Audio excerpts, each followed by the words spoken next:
Sœurs et frères dans le Christ, bonjour et bienvenue à cette méditation en ce lundi de la 5e semaine du temps de Carême.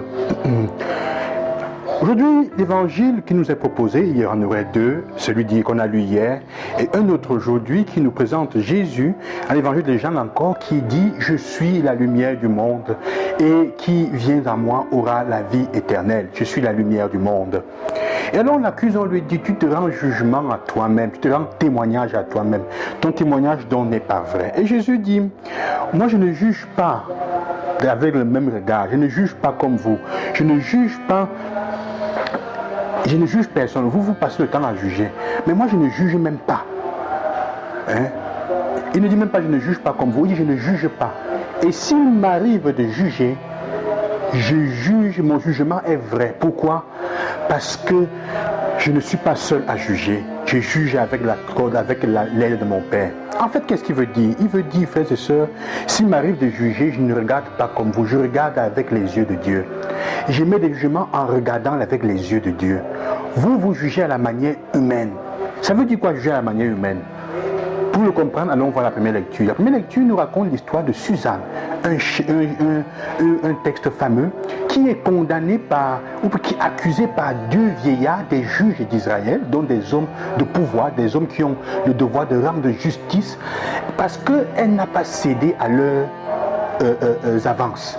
Et donc il l'accuse de l'avoir trouvé avec un homme, donc en fait elle a commis un adultère ou la fornication. Heureusement que Daniel est là, ou Samuel est là, le prophète, tout jeune encore. Le Seigneur se sert de lui et lui dit, il crie, je n'ai pas le sang de cette femme sur mes mains. Je ne veux pas avoir le sang de cette femme.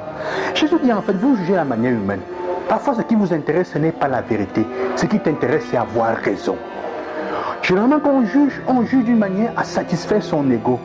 L'important est d'avoir un bouc émissaire à crucifier pour nous faire comprendre, pour nous faire sentir meilleurs que les autres, pour faire sentir notre ego mieux que les autres. Nous sommes dans les péchés aussi, alors on doit tuer quelqu'un comme si on tuait soi-même, comme si on tuait le mal qui était en nous, on le tue à travers quelqu'un. On doit punir cette personne pour dire je suis meilleur. Il dit c'est comme ça que vous jugez. Votre œil est mauvais. Vous le jugez les personnes simplement d'une façon superficielle. Parfois, comme je disais, la vérité ne vous intéresse pas. Alors Samuel dit, allez chercher la vérité. Prends le temps pour chercher la vérité. Et parfois la vérité est cachée dans les raisons de la personne qu'on est en train de condamner. Ou encore mieux, parfois la vérité est cachée derrière les raisons de la personne qui est en train de te condamner. C'est ce que Samuel fait voir. Pourquoi est-ce qu'ils accusent cette femme injustement? Parce qu'en fait, eux-mêmes la désiraient, elle l'a résisté dans la vérité, dans le bien, et ils l'accusent. Ils se servent de leur position pour lui faire du tort. Il est donc important, sœurs et frères, que nous voyons cette dimension. Comme il disait, plus nous allons vers la mort de Jésus, qui lui aussi sera injustement accusé et tué, et plus alors, il nous invite donc à émettre, si nous jugeons, que ce soit en empruntant le regard de Dieu. Et comme je dis depuis quelques jours, un regard de compassion. Quand je dis il émet un jugement, il prend celui avec le regard de Dieu, il regarde avec l'autre. Le regard de Dieu est un regard de compassion. La Samaritaine, la femme pécheresse, Pierre même quand il va trahir, le centurion, il ne condamne pas.